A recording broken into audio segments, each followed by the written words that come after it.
நேத்து ஒரு காணொளி வந்து சார். அங்க ஒரு டாஸ்க் நடந்துட்டு இருக்கு. அதுல வினோத்ன்னு ஒருத்தவரு பார்ட்டிசிபேட் பண்றாரு. அவர் ஒரு விஷயம் சொல்றாரு. "நீ கற்ற கல்வி வந்து உன் சமூகத்துக்கு பயன்படலைன்னா, நீ சாவதற்கே மேல்" அப்படின்னு சொல்லிட்டு, பாபா சாஹிப் அம்பேத்கர் அப்படின்னு சொல்றாரு. அந்த இடத்துல பீப் போட்ட மாரி அந்த வார்த்தை அவர் அந்த தலைவரோட பேர் வரல. அந்த தலைவர் இல்லைன்னா இங்க யாருமே கிடையாது அப்படிங்கிறது தான் நம்ம நினைச்சுட்டு இருக்கோம். ஆனா அந்த தலைவரோட பேர் அங்க வரல. நீங்க அத எப்படி பார்க்குறீங்க? உண்மையிலேயே கண்டிக்கத்தக்க ஒரு விஷயம். இன்னைக்கு இந்திய அரசியலமைப்பு சட்டத்தினுடைய தந்தை, கான்ஸ்டிடியூஷன் ஆஃப் ஃபாதர். ஃபாதர். இன்னைக்கு நம்ம எல்லாரும் இன்னைக்கு ஓரளவுக்கு நம்மளுடைய ஆக்டோட சுதந்திரத்தோட இருக்கிறோம்னா, அவர் அன்னைக்கு எழுதி வச்சது தான். கண்டிப்பா சார். சிறப்பான ஒரு சட்டத்திட்டத்தை உலகத்தில் எந்த நாடும் குடுக்காத ஒரு அரசியலமைப்பு சட்டத்தை குடுத்தவர் வந்து டாக்டர் பாபா சாஹிப் அம்பேத்கர். அவரு சொன்ன ஒரு முக்கியமான ஒரு கோட்ட தான் எடுத்து அவர் பேசுறாரு. அந்த ஒரு இதுல, "நீ கற்ற கல்வி உன் சமூகத்துக்கு பயன்படவில்லை என்றால், நீ சாவதே மேல்" அப்படின்னு சொல்லிட்டு போட்டு சொல்லியிருக்கிறாருங்கிறார்.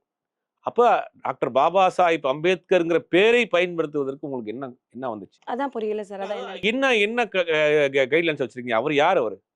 நீங்க அவர் வந்து ஒரு ஒரு ஒரு சினிமா பாடகர்கள் பார்த்து பேசக்கூடிய விஷயங்கள பேசுறீங்க. ம். ஒரு கவிஞர் சொன்ன கவிதைகள் எடுத்து பேசுறீங்க. ஒரு சினிமா பாடல பத்தி பேசுறீங்க. அதை விட கேவலமான வார்த்தைகளை அங்க பயன்படுத்துறீங்க. இரட்டை அர்த்த வசனங்களை பயன்படுத்துறீங்க. இதை விட இந்தியாவினுடைய அரசியல் ஆசான் அவருடைய பேர நீங்க சொல்றதுக்கு உங்களுக்கு என்ன வந்துச்சு? அது என்ன எந்த கைட்லைன்ஸ்ல நீங்க அத வந்து போட்டீங்கன்னு எனக்கு தெரியல.